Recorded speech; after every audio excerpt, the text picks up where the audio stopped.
오늘 설교 제목 감사함이 넘치게 하라. 이것이 우리 뉴욕 센트럴 교회의 2023년도 표입니다. 여러분이 바라보는 강단에 오른쪽에 붙어 있습니다. 우리 한번 소리내서 다시 한번 외쳐보겠습니다.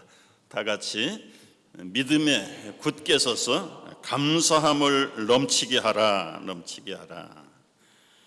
어떤 사람이 감사를 넘치게 할 수 있을까요?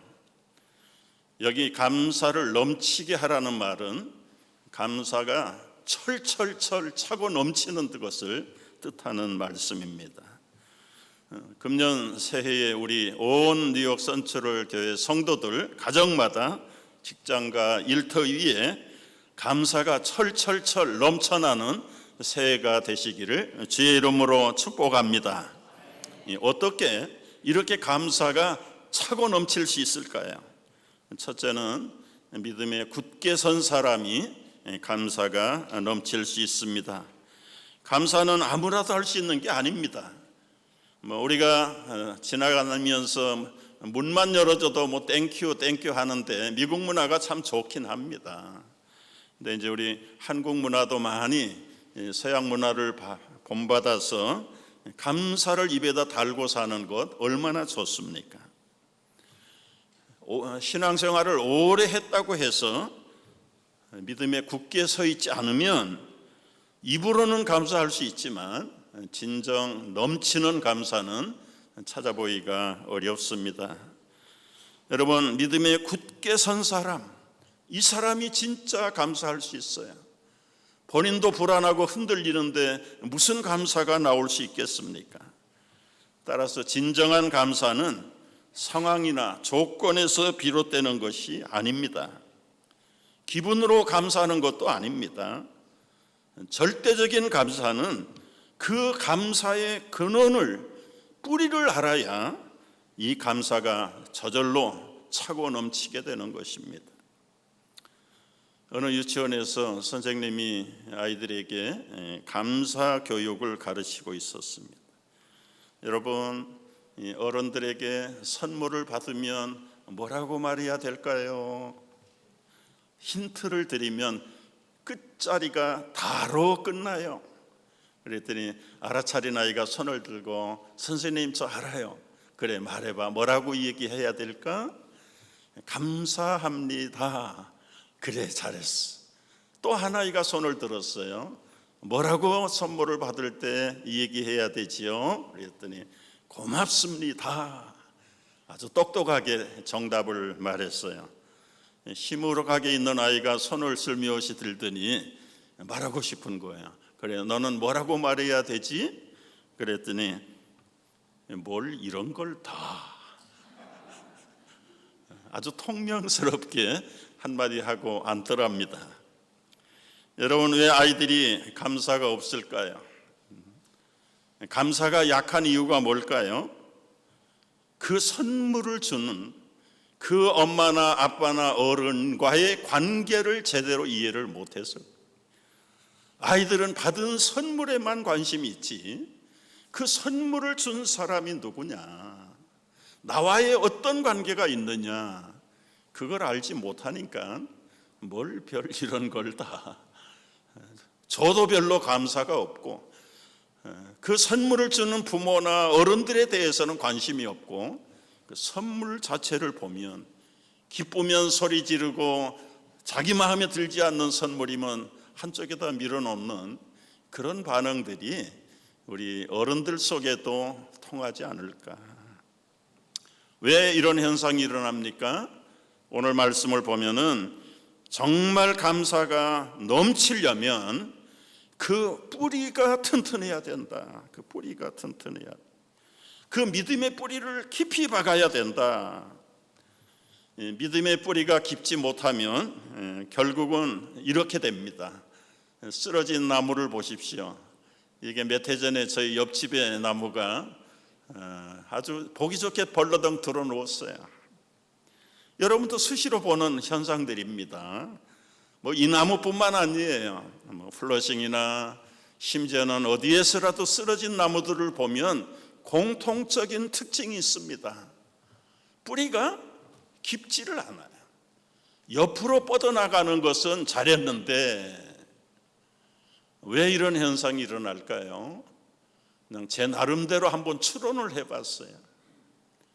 보통 나무를 심을 때 잔디밭에다가 조그만 묘목을 심습니다. 그리고는 처음에는 물을 주지만 매일 아침 저녁으로 스프링클러를 통해서 잔디에다 물을 뿌립니다. 잔디는 길어야 뿌리까지 5cm에서 10cm가 안 됩니다. 그러니까 밑에까지 스며들도록 물을 줄 이유가 없어요. 적당히 한 20분 주면은 매일 잔디가 그 물 먹고 살기에는 충분해요. 근데 거기에 함께 심어진 어린 나무가 그 지표가 얇은 땅에 넓게 퍼져 있는 물을 많이 빨아당겨야 되니까 잔뿌리가 계속 앞으로 옆으로 수평적으로는 뻗어나가는데 깊이 박혀있는 물뿌리에 대해서는 관심이 별로 없습니다. 차라리 잔디에 물을 뿌리지 않고 전체가 다 가뭄이라고 하면 뿌리도 냄새를 맡기 때문에 물샘의 근원이 어딘가 1m, 2m 깊이에 있으면 그 물샘을 향해서 뿌리를 수직으로 뻗어 내려가는데 대개는 정원에 심겨진 나무들이 수직적으로 뿌리를 받기 전에 수평적으로 펼쳐나가면서 나무가 성장하는데 자기 몸무게를 못 이기다가 바람이 불면은 여지없이 세상에 자기의 약점과 부끄러움을 다 드러내고 벌러덩 누워서 인생을 마치는 것을 보게 됩니다. 여러분, 여기에는 귀중한 십자가의 원리가 부족하다는 것을 발견하게 됩니다. 우리 성도들의 믿음의 요소를 보면 먼저는 하나님과의 관계, 수직적인 관계가 튼튼하게 관계를 맺어야 됩니다. 하나님은 전능하신, 우리는 힘없이 연약한 자들이고 높고 높으신 거룩하신 존엄하신 하나님이 개미보다 못한 인생을 불러서 하나님과의 관계를 맺게 하셨구나. 나를 위해 조건 없는 아들 예수 그리스도를 사람으로 보내셨구나. 그 아들을 십자가에 매달아 죽이셨구나. 무엇 때문에, 왜 나를 이렇게 사랑하시는가? 수직적인 관계를 깊이 묵상하고 그리고는 튼튼한 믿음의 관계와 감사와 사랑의 관계로 통하게 될 때 내가 하나님을 경외함과 같이 내 형제를 사랑하는 것이 마땅하도다. 그때부터 수직적인 수평적인 관계가 시행되어야 되는 것입니다. 저는 올해 우리 성도들을, 교회를 섬기면서 우리 성도들의 신앙 성장을 예의주시하면서 바라보고 기도하는 목사입니다. 두 종류의 교인들이 있어요. 주님과의 수직적인 관계는 굉장히 강건합니다. 개인 기도 시간이 많고 깊고 다른 사람과 별로 어울리지 않으면서도 말씀을 묵상하고 아침 저녁으로 때를 따라서 주님 앞에 무릎을 꿇고 말씀 앞에 묵상하고 자신을 처복종시키면서, 근데 이 수평적인 관계가 좀 약해. 형제가 누군지, 교인이 어떤 사람이 있는지 도대체 아는 사람도 몇 사람 꼽을래야 꼽을 줄.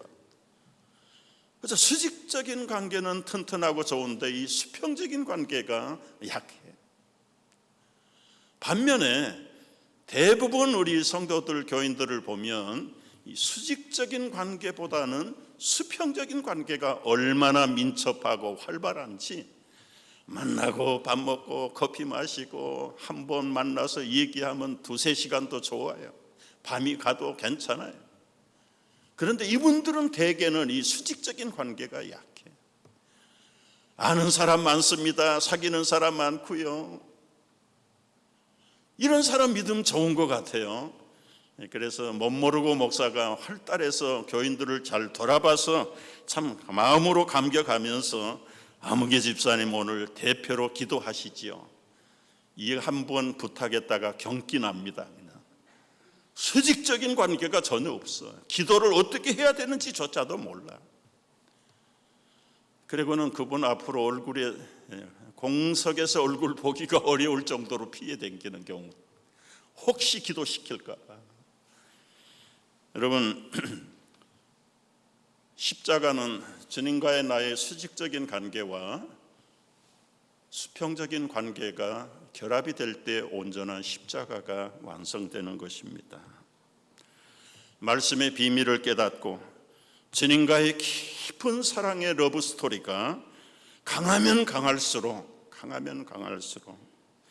우리의 받은 구원이 얼마나 귀중한 것이고 얼마나 감격스러운 것인가를 더 감사하면서 주님 앞에 주목하게 되고, 그 주님의 마음이 우리의 마음이 되어지는 것이 먼저는 뿌리가 깊어지는 관계예요. 감사가 넘치는 비결이 여기서부터 시작이 돼야 되는 것입니다. 우리가 믿음의 우선순위를 먼저 알고 믿음의 뿌리를 깊이 내리고 예수 그리스도를 주님으로 우리가 받았기에, 여러분 오늘 6절 말씀에 보면 예수 그리스도를 주로 받았다. 예수만 받아가지고 되지 않습니다. 그리스도만 받아가지고 되지 않습니다. 예수님의 온전하신 이름 예수 그리스도. 예수는 우리의 죄를 구원하실 분, 그리스도는 하나님의 기름을 부음받은 자. 이 두 가지는 예수님의 인성과 신성을 겸비하는 완전한 하나님의 이름, 그 이름이 우리를 구원하고 우리를 사랑하시는 이름, 영원한 이름, 온전하신 예수 그리스도, 주님과의 수직적인 관계와 그분이 이루신 수평적인 관계의 믿음의 뿌리가 금년 한 해 더욱 튼튼하게 뿌리를 박는 새해가 되기를 축복합니다. 두 번째는 어떤 사람이 감사가 넘치게 될까요? 가르침을 받아서 집을 잘 짓는 사람이 감사할 수 있습니다. 오늘 7절 말씀에 보면 세움을 받아 교훈을 받은 대로, 여기 세움을 받아, 이것이 하나의 전문 건축 용어입니다. 뿌리를 박으며, 그것은 식물을 양육하는 농부들이 쓰는 언어입니다. 식물성과 건축 용어를 함께 입혀서 하나님의 교회와 성도들의 믿음을 지금 설명하고 있는 것입니다. 플로리다에 1년에 수없이 많은 허리케인이 오고 가면서 한 동네를 휩쓸어 버립니다. 집이 흔적이 없을 만큼.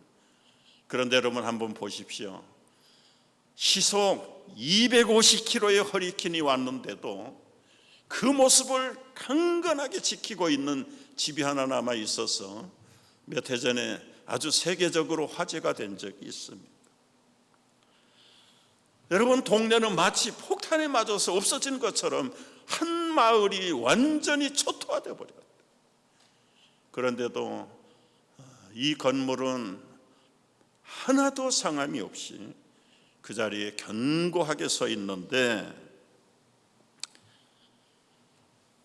레키라고 하는 설계자가 이 집을 설계할 때 시속 400km 허리케인에도 견딜 수 있도록 설계했고 그 설계대로 지었다고 말합니다.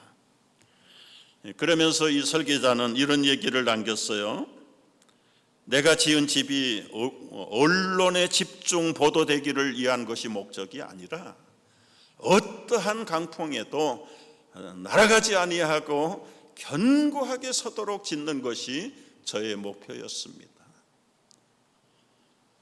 정말 이 설계자는 가르침을 받은 대로 세움을 받아서 교훈을 받은 대로 정석으로 집을 지었던 것입니다.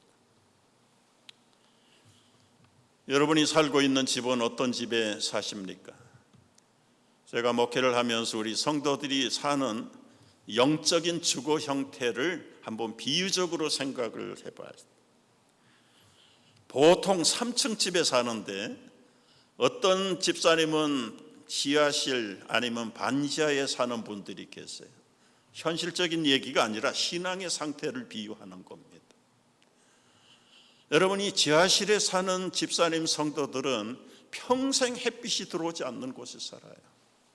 어두컴컴합니다. 때로는 눅눅하고 별로 좋지 않는 냄새도 끌어안고 사는 것이에요. 이런 분은 주로 외출도 잦지 않아요. 한번 들어가면 그냥 나오지 않아요. 뭐를 하는지 얼굴을 볼 수가 없어요. 당연히 이웃들하고 교제도 없지요. 여러분들이 혹시 이런 지하실에 신앙생활을 하고 있지 않는지 모르겠어요. 두 번째 교인들의 부류는 1층 집에 살긴 살아요. 드나들고 출입하는데 아주 편리합니다. 올라갈 필요도 없고 내려갈 필요도 없고요. 햇빛도 적당하게 아침에 해 뜰 때 집과 집 사이에 조금 들어와요. 그리고는 1시간이 지나면 햇빛이 없어져 버려요. 옆에 건물에 막혀서 햇빛을 볼 수 없어요. 동네의 큰 가로수에 막혀서 시야도 없어요. 답답하긴 합니다. 그냥 단순히 드나들기에 편하다고 1층에서 불편 없이 사는데 거기에는 플랜트도 키워봐야 자라질 않아. 화사한 햇빛이 비쳐야 생명이 자라는데, 혹시 여러분이 이런 컴컴한, 때로는 햇빛이 잠깐 비치다가 사라지는 1층 집에 살아서 신앙생활을 하고 있지 않습니까? 어떤 성도들은 2층이나 3층의 높은 곳에서 살아요. 올라가면 시야가 확 터져서 얼마나 마음이 편안한지 몰라요. 멀리 가까이 온 동네가 다 보입니다. 세상 돌아가는 게 한눈에 보여요. 하루 종일 따뜻한 햇빛과 밝은 광명의 광선이 그의 마음을 비추고 기쁘고 즐겁고, 그래서 찬송하고 감사가 넘치는, 여러분, 제가 기도하고 축복하기는 여러분 모두가 하나님의 은혜의 태가 화사하게 비치는 2층 3층에서 시원하게 살아드리는 귀한 성도들 되시기를 주의 이름으로 축복합니다. 2장 7절, 세움을 받아 교훈을 받은 대로. 여러분, 우리가 세움을 받아 건축을 할 때에 어떤 원리를 따라서 건축을 해야 됩니까? 교훈을 받은 대로. 이 교훈을 받았다는 말은 말씀을 듣다가 성령이 우리에게 딜리버리 해주시는 그 섬광과 같은 영감에 깨닫는 말씀, 그걸 받았다면 여러분 그 말씀의 능력을 본받아서 여러분의 삶 속에 적용을 해요.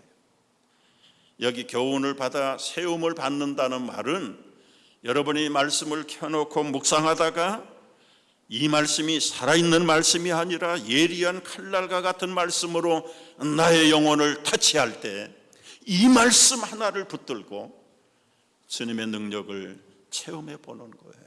체험해 보는. 시카고에서 소아과를 하는 우리 닥터 한 분이 계세요. 그분이 매일 묵상을 해요. 말씀을 큐티를 하는데 그날따라 요한복음 6장에 있는 말씀 오병이어의 스토리를 읽다가 어느 구절의 반절입니다. 반절. 5,000명과 수많은 사람들이 다 배불리 먹고 남은 것을 버리지 않도록 하라. 이 남은 것을 버리지 않도록 하라는 말씀에 꽂혔어. 내가 이건 오늘 말씀을 어떻게 적용을 할까? 그리고는 깊이 묵상을 해보는 거야. 남은 것을 버리지 않고, 우리가 대수롭게 여기지 않고 함부로 내버리는 것들이 뭘까? 묵상하다가 자기 클리닉 오피스에 앉아가지고 테이블에 앉아서 이렇게 연필통을 보는데 그냥 볼펜과 온갖 필기구들이 넘쳐나가지고 바닥에 깔려있는, 뭐 제약회사에서 기념으로 갖다 주고 약국에서 갖다 주고 저기서 별로 쓰지도 않는 필기 도구가 그냥 가득가득 차고 넘쳐서 그냥 버려야 될 것 같아.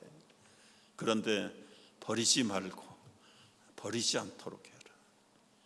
그때 머리가 탁 열린 거예요. 내가 몇 주 전에 선교지에 갔다 왔는데 그 아이들 보니까 종이 한 장이 없더구만, 연필이 하나도 없더구만.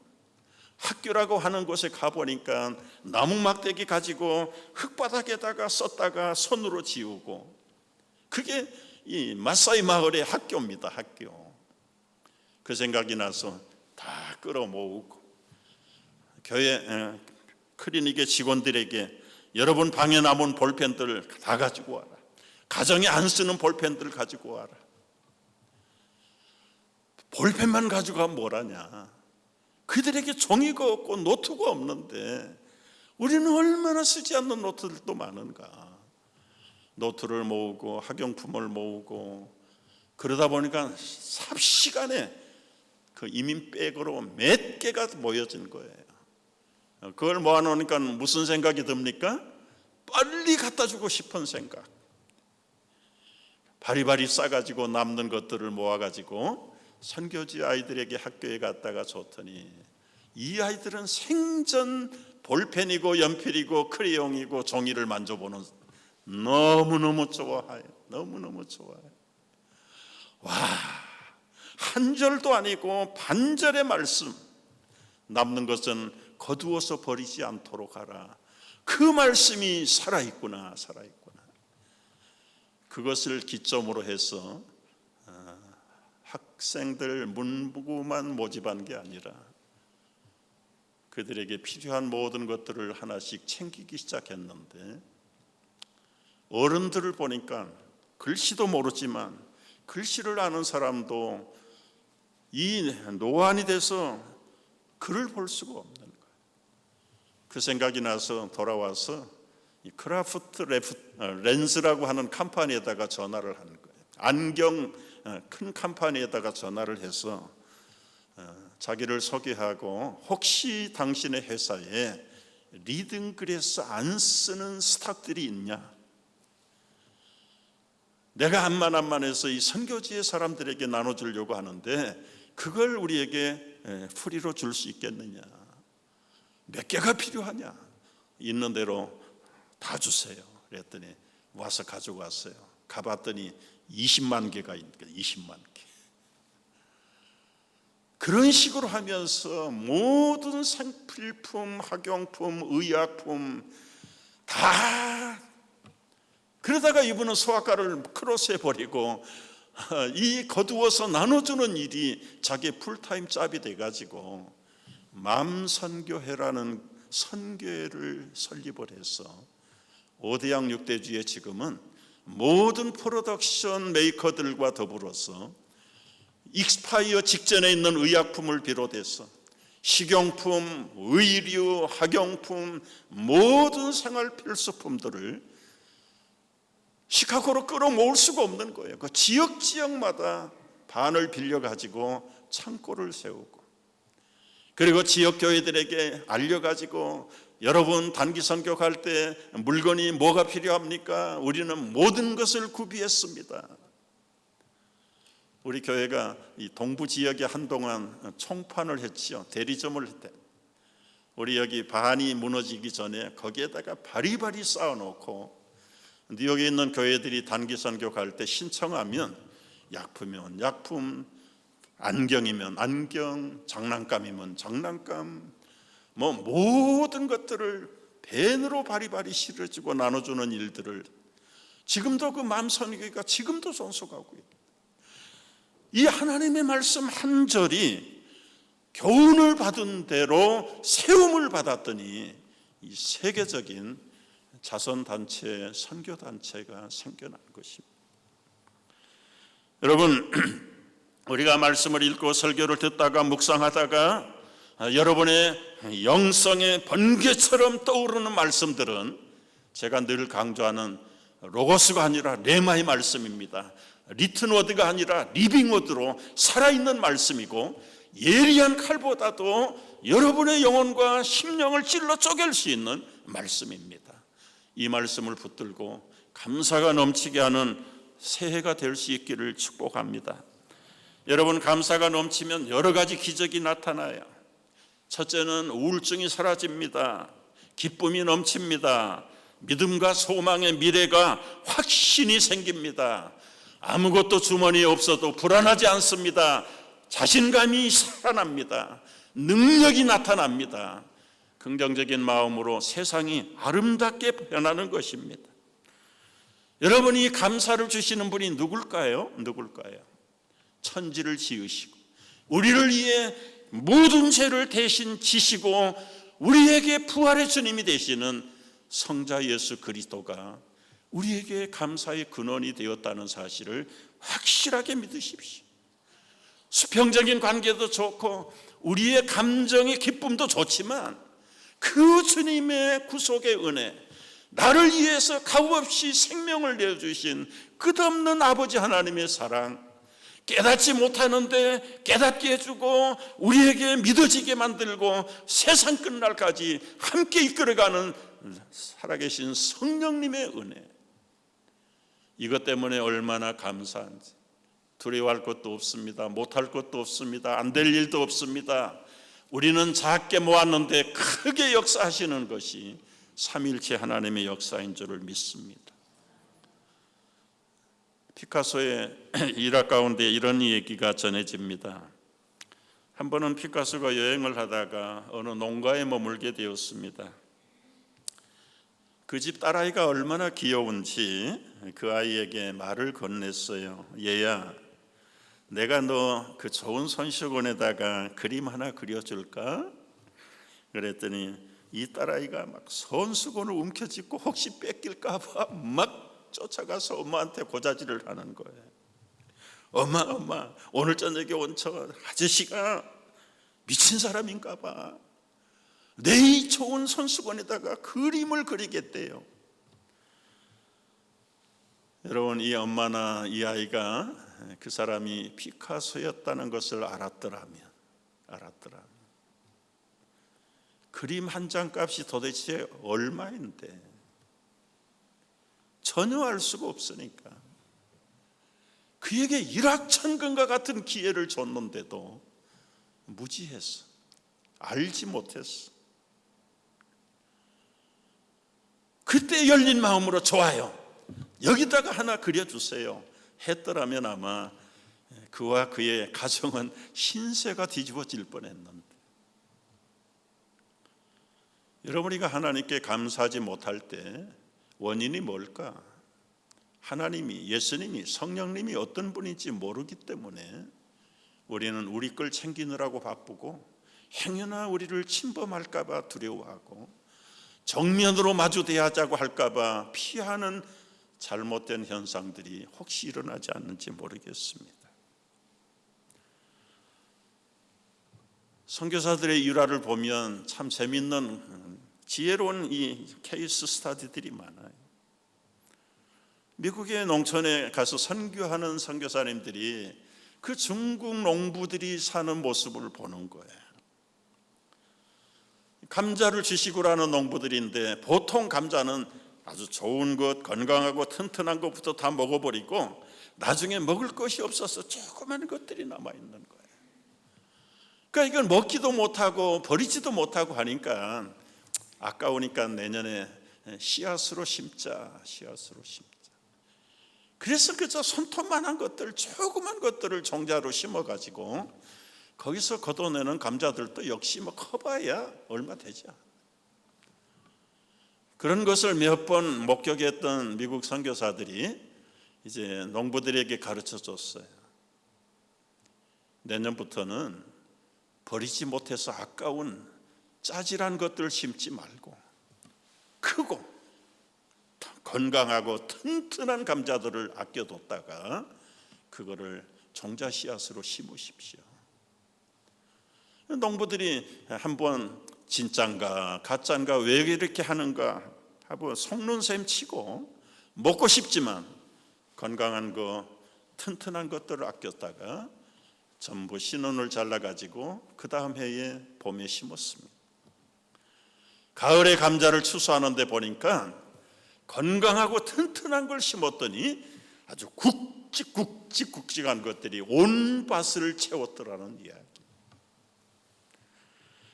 여러분, 한 해 동안 우리가 주 예수를 그리스도로 주님으로 받았습니다. 이제 그 안에서 행할 수 있기를 원합니다. 그 안에 뿌리를 받기를 원합니다. 세움을 받고 교훈을 받은 대로 믿음에 굳게 서서 감사가 넘치는 2023년 한 해가 되시기를 주의 이름으로 축복합니다. 하나 적용할 게 있습니다. 우리 감사 노트를 나눠드리는데, 우리 코리아는 한국에 딜리버리하는 비행기가 문제가 있어서 한 주 늦습니다. 영어 감사 노트는 오늘 나눠드리세요. 여기다가 여러분 하루에 3가지씩 감사의 제목들을 써보십시오. 없어도 감사를 찾아보십시오. 감사는 훈련이 돼야 되고 감사는 생활화가 돼야 됩니다. 우리는 감사를 예스럽게 생각하지 않고 잊어버리고 살았던 사람들입니다. 모든 것이 은혜입니다. 모든 것이 감사합니다. 2023년 출발부터 은혜와 감사가 차고 넘치는, 그래서 새말에 송구영신 예배 드릴 때 이 감사의 노트를 가지고 하나님을 찬양하고 하나님께 더 가까이 나가 감사의 제사를 드리는 우리 온 센트럴 교회 성도들 되시기를 주의 이름으로 축복합니다. 기도하겠습니다.